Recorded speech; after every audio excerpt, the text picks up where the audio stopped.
Ամենաառաջինը, որ կուզեմ արձանագրել, այն է, որ այս այցերի փոխադարձ այցերը, որ տեղի ունեցան, սկզբից մեր ադրբեջանցի գործընկերները եկան Հայաստան, հիմա մենք այցելեցինք Ադրբեջան, սա դարձավ այլևս նախաձեռնություն,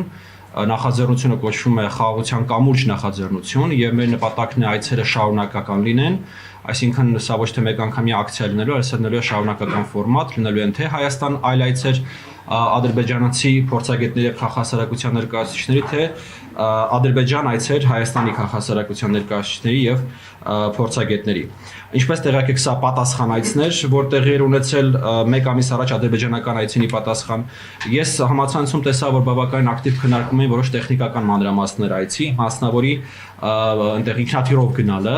Սրա վերաբերյալ միանգամից մի քանի մեկնաբանություն եմ ուզում անել, ուրեմն առաջին մեկնաբանությունը այն է, որ ամեն ինչը արվել է փոխադարձության սկզբունքով, այսինքն ինչպես որ ադրբեջանական կողմից են ներկա գտնվել Հայաստանում եւ եկել են Հայաստան ուղիղ չվերթով ինքնաթիռով, նույն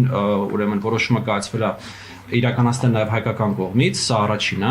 Երկրորդը ես ուզում եմ նշեմ, որ երևի բոլոր գործընկերների համար կասեմ, որ սա չափազանց պարտավորեցնող է նաև մեզ, երբ որ ուրեմն նման քանակությամբ ռեսուրսներ են ներդրվում այս միջոցառումների մեջ։ Եվ երրորդ բանը, որ կուզեմ ասել այս թեմայով, մենք աշխատում ենք եւ աշխատելու ենք նաեւ այլ ռեսուրսներ ներգրավել այս նախաձեռնությունները իրականացնելու մեջ, ոչ միայն Հայաստանի Հանրապետության պետական բյուջեից հատկացումներ որպես լինեն, այլ նաեւ միջազգային գործընկերներից, միջազգային կազմակերպություններից, որպեսզի հարկատուների հաշվին տեղի ունեցող միջոցառումների բեռը թեթևացնենք, այսպես ասել։ Դա ինքնաթիռ հետ կապված, նաև նկատեցի բավականին մեծ հարցեր անվտանգության հետ կապված մտահոգությունները, ինչպես որ Հայաստանում, այնպես էլ Ադրբեջանում պատկան մարմինները ներգրաված էին այցի կազմակերպման եւ անվտանգության ապահովման մեջ, այդ առումով պետք է ասեմ, որ մենք հարցրել ենք իհարկե մեր ադրբեջանցի գործընկերներին, իրենք ինչպես էին իրենց կողմ Երևանում եւ իրենք պատասխանել են բավականին անվտանգ, նույնը կարող եմ ասել նաև մեր մասով ուրեմն անվտանգության վերաբերյալ։ Ուրեմն ինչպես նշեցի, այցերը շարունակվելու են, այսինքն լինելու են թե հայկական պատվիրակություններ Ադրբեջանում, թե ադրբեջանական պատվիրակություններ Հայաստանում։ Մի քանի ուղերձ, որ մեր հանդիպման ժամանակ Ադրբեջանի նախագահի օգնականի հետ ինքը խնդրել է, որպեսզի մենք փոխանցենք Հայաստանի հասարակությանը։ Առաջինը այն է, որ ուրեմն պատերազմը ավարտվել է, Ադրբեջանի համար այլևս պատերազմ չկա, որ կոնֆլիկտը ավարտվել է, որ հայ-ադրբեջանական կոնֆլիկտը իրենց համար ավարտված է, որ իրենք ուզում են այս չպատերազմ վիճակից կառուցեն խաղաղություն եւ գնան դեպի խաղաղություն եւ իրենց համար չափազանց կարեւոր է այս մեսեջը մեր միջոցով, ինչպես իրենք նշեցին, փոխանցել Հայաստանի հասարակությանը, որ իրենք ցանկանում են Հայաստանի հետ համապարփակ եւ երկարաժամկետ խաղաղություն կառուցել ու պատրաստ են այդ ճանապարհով գնալ առաջ եւ որ երևի թե նաեւ չափազանց նորից կարեւոր է, որ Ադրբեջանը Հայաստանի նկատմամբ որևէ տարածքային պահանջ չունի։ Սրանք այն բառացի ուղիղ մեսեջներն են, որոնք ինչպես նշեցի Ադրբեջանի նախագահի օգնականը մեզ խնդրել էր փոխանցել Հայաստանի հասարակությանը։ Ես ուզում եմ նաև մի քանի մեկնաբանություն անել այն արձագանքների հետ կապված, որոնք որ մենք տեսնում ենք թե Հայաստանում իրականում, թե որոշ չափով նաև Ադրբեջանում։ Դա բարկությունն է, չվստահությունն է, նեղսերտվածությունն է եւ այլն, ինչը բավականին բնական է մեր գնահատմամբ 35 տարվա նման մակարդակի, նման խորության թշնամանքից, ատելությունից, դեհումանիզացիայից, ապա մարդկայնացումից հետո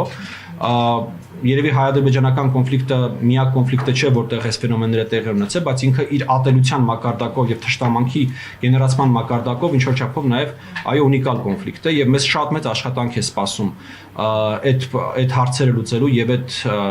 զգացողությունները հաղթահարելու ուղղությամբ։ Նորից եմ ուզում կգնել, սա ընդ որում երկկողմանի ֆենոմեն է։ Ես ուզում եմ այսպեսի բան ասել, որ երբ որ ադրբեջանցի փորձագետներն ու քաղաքասարակության ներկայացուցիչներն էին Հայաստանում, մենք տեսանք